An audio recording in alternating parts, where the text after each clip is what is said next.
It looks like Jojo Siwa has yet again entered a new era in her life. She looks to be embracing and exploring the TRAD wife side of herself, but she's facing a lot of humiliation and criticism for it. Jojo Siwa was introduced to the public as a child star on Dance Moms, and she was this sparkly, cutesy, and colorful child, and then she went completely 180 the other way. She went all dark and evil in her Karma music video, becoming this lesbian with a very dark side and questionable dance moves, also saying that she invented gay pop. Not long after that, she cheated on her girlfriend very publicly with a man who is a decade older than her, a man who she now says is the love of her life, and she also says that she's ready to get married to him, have kids with him, and just settle down with him. Shortly after being into the relationship with Chris Hughes, Jojo Siwa released her cover for B. Davis Eyes, in which she's wearing this blonde hair with vintage inspired outfits and all in her feminine energy.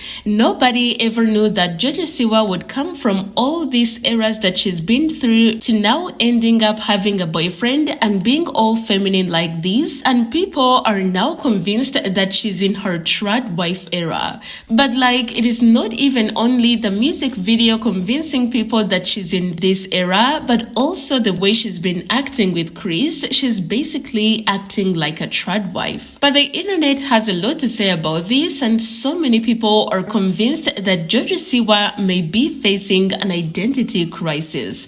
I mean, for starters, Jojo Siwa has explored the majority of the letters in LGBTQ, and for some reason she couldn't stick to one. She kept switching from one to another, but it looks like being a TRAD wife was the final straw for many. One TikTok video said that how does this turn into this, and one person said that she's definitely having an identity problem. Another person said that because she has no clue who she is.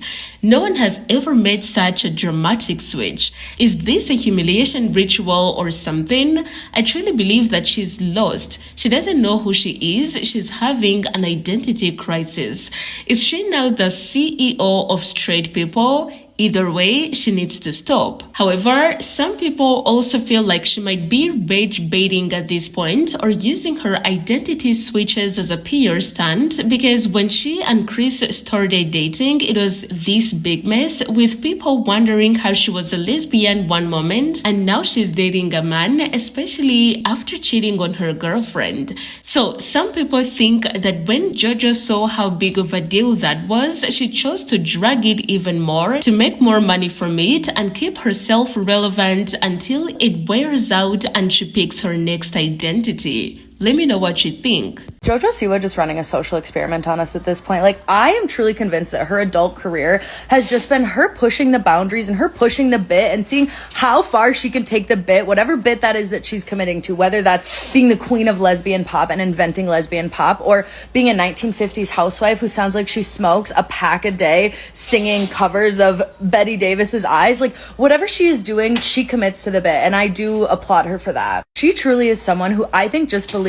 that any PR is good PR. Like, she is someone who runs her career on the fact that any PR and anyone looking at you is good PR, and it is good to have those eyes on you, because she knew that this was going to cause a lot of online conversation and a lot of, not necessarily controversy, but just like, girl, what the fuck are you doing? And I think a lot of her career has been people just looking at her saying, what the fuck are you doing? But this is something that's especially confusing to me, especially after going from, again, I am inventing lesbian pop and really leaning into this lesbian identity. I'm not saying sexuality can't be fluid. Like, I'm all for that. But how do you go from that end of the spectrum to this end? And what is this look we're going for here with these giant pearl necklaces, this blue lacy dress? Like, she is trying to look like a 1950s housewife, like a trad wife. And it's weird. It's weird. So it is funny because the first thing I thought of when I saw this on my For You page was it kind of looks like the Eras Tour movie premiere look that Taylor was in, with like when she had the fake bob and the blue dress and all that. Like, obviously this is a much lower class, lower version of that same look,